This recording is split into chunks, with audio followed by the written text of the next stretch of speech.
The Battle of Green Spring took place near Green Spring Plantation in James City County, Virginia during the American Revolutionary War. On July 6, 1781, United States Brigadier General Mad Anthony Wayne, leading the advance forces of the Marquis de Lafayette, was ambushed near the plantation by the British army of Earl Charles Cornwallis in the last major land battle of the Virginia campaign prior to the Siege of Yorktown. Following a month of marching and countermarching in central Virginia by Cornwallis and Lafayette, Cornwallis in late June moved to Williamsburg, where he received orders to move to Portsmouth and send some of his army to New York City. Lafayette followed Cornwallis fairly closely, emboldened by the arrival of reinforcements to consider making attacks on the British force. On July 4, Cornwallis departed Williamsburg for Jamestown, planning to cross the James River en route to Portsmouth. Lafayette believed he could stage an attack on Cornwallis's rear guard during the crossing.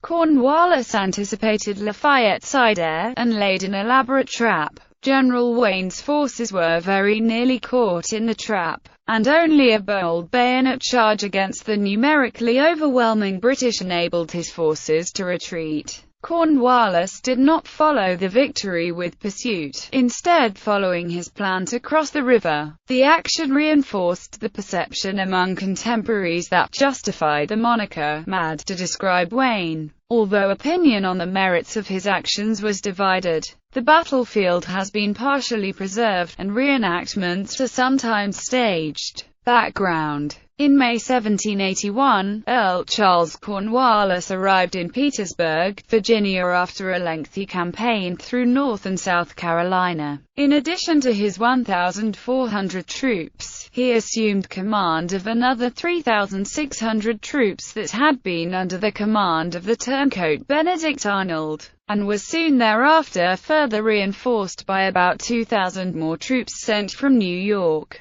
These forces were opposed by a much smaller Continental Army force led by the Marquis de Lafayette, then located at Richmond, following orders originally given to Arnold's predecessor in command, William Phillips. Cornwallis worked to eliminate Virginia's ability to support the revolutionary cause, giving chase to Lafayette's army, which numbered barely 3,000 and included a large number of inexperienced militia. Lafayette successfully avoided engaging Cornwallis, who used his numerical advantage to detach forces for raids against economic, military, and political targets in central Virginia. After about 1 month of this activity, Cornwallis turned back to the east, marching for Williamsburg. Lafayette, whose force grew to number about 4,000 with the arrival of Continental Army reinforcements under General Anthony Wayne and additional experienced militiamen under William Campbell, followed Cornwallis.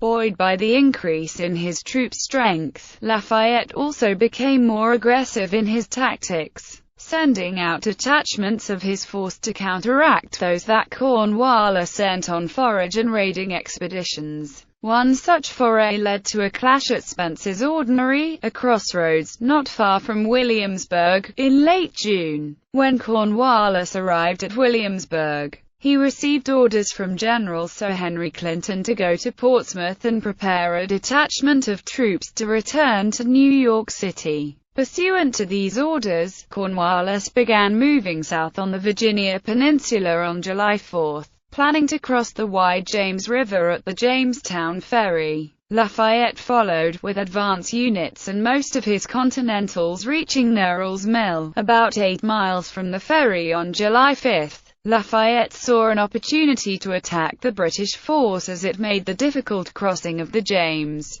Cornwallis also recognized the possibility, and decided to lay a trap, hoping to capture a portion of Lafayette's army. He only sent his baggage train and John Graves Simcoe's Queen's Rangers across the river, and concealed his main force near the crossing. Cornwallis also sent men to Desert to the Americans with information that most of the British force had crossed, leaving only a rear guard on the north side of the river. Prelude: the position where Cornwallis hid his army was well chosen. To the left, impassable swampy terrain sloped down toward the river. To the right, there was more marshy ground and a few ponds. The access from the rest of the mainland toward the ferry was via a 400-yard causeway from the Green Spring plantation that was surrounded by marshlands that an advancing army would have to negotiate. The Earl arranged his army in two lines,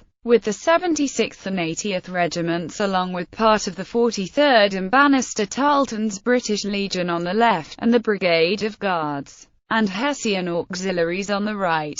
Both wings also included light infantry companies. Cornwallis left a small company of German Jaegers and a few men from the Legion to give the appearance of a rearguard picket, and gave them specific orders to resist the American advance as much as possible. Brigadier General Mad Anthony Wayne led Lafayette's advance company, about 500 men, out early on July 6 from Nerrill's Tavern. When Wayne reached Green Spring, he surveyed the terrain and noted the presence of the British Guards. When Lafayette came up with his main force, the two men decided to go ahead with the attack, but Lafayette ordered more troops forward from Nerrill's Tavern around 1 p.m. Some minor skirmishing took place while they awaited these troops. Wayne's 500 soldiers included 200 Virginia riflemen under Majors John Willis and Richard Call, backed by additional light infantry led by John Francis, Mercer, William Galvin, and McPherson. Colonel Walter Stewart's Pennsylvania Continental Battalion formed the reserve. Lafayette sent forward two Pennsylvania Continental Battalions under Colonels Richard Butler and Richard Humpton, and Major John P. Willey's Light Infantry Battalion. Beginning to suspect something was amiss, Lafayette held back the light infantry battalions of Colonels Francis Barber and Joseph Vose. Wayne's force now consisted of two companies of riflemen, one of dragoons, and most of the Pennsylvania line, and included 3 pieces of field artillery. As they moved out, Lafayette rode out toward a spit of land on the riverbank from which he might observe the action. Battle. Wayne's advance force and the British pickets then began an extended skirmish lasting nearly 2 hours. The British forces slowly retreated, suffering significant casualties under the persistent American advance. Wayne's riflemen performed particularly well, picking off several of the British commanding officers. However, the tables turned around 5 p.m. when the Americans reached an abandoned gun that Cornwallis had left in the road. Their seizure of the gun was the signal for the British counterattack, which began with a barrage of canister and grape shot, and was followed by an infantry charge. Lafayette, from his vantage point on the river, had spotted the main British force and realized that Wayne was entering a trap. However, he was not able to reach Wayne in time to recall him. He immediately began moving additional troops forward in an attempt to prevent the trap from closing on Wayne. In the meantime, the British charge had thrown the Americans into some confusion, and Wayne was concerned that a retreat would turn into a disorderly rout. Wayne reformed his line, ordered his artillery to fire a blast of grapeshot, and then had the line charge the numerically overwhelming British with bayonets fixed. Wayne's audacious charge worked. It successfully halted the British advance long enough for Lafayette's covering force to approach. Lafayette rode forward to assist in managing the American retreat, which began to crumble after Cornwallis personally led a countercharge. During the retreat, 2 of the American guns had to be abandoned because their horses were shot, and Lafayette was also unhorsed. As the sun was beginning to set, Cornwallis chose not to pursue the Americans, who retreated to Green Spring. Aftermath. British reports of casualties in the battle listed 5 officers and 70 enlisted men killed or wounded. American casualties were reported to number about 140, including 28 killed. Cornwallis, satisfied with the victory, did not to pursue the retreating Americans,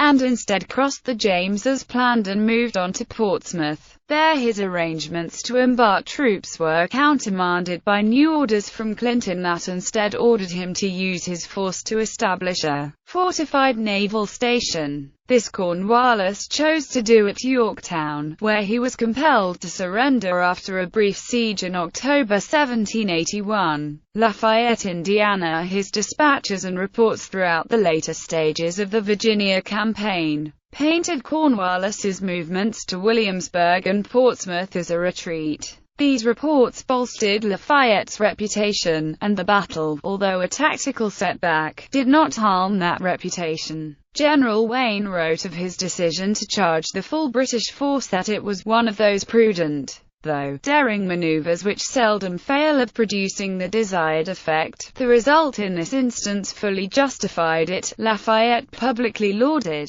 Wayne's performance, but recorded privately that Wayne made tactical mistakes and the battle read well. In a Gazette, Militia General Peter Muhlenberg blamed the loss on the impetuosity of our brother Brigadier Wayne. Biographer Paul Nelson opines that Americans of the day could hardly decide after the battle whether to admire Wayne for his brave and impetuous character or to condemn him as a foolhardy adventurer. Legacy. Portions of the Green Spring Plantation were purchased in 1966 by the National Park Service, and are now part of the Colonial National Historical Park. These holdings were added to the National Register of Historic Places in 1978, and are, as of June 2010, open only by special arrangement.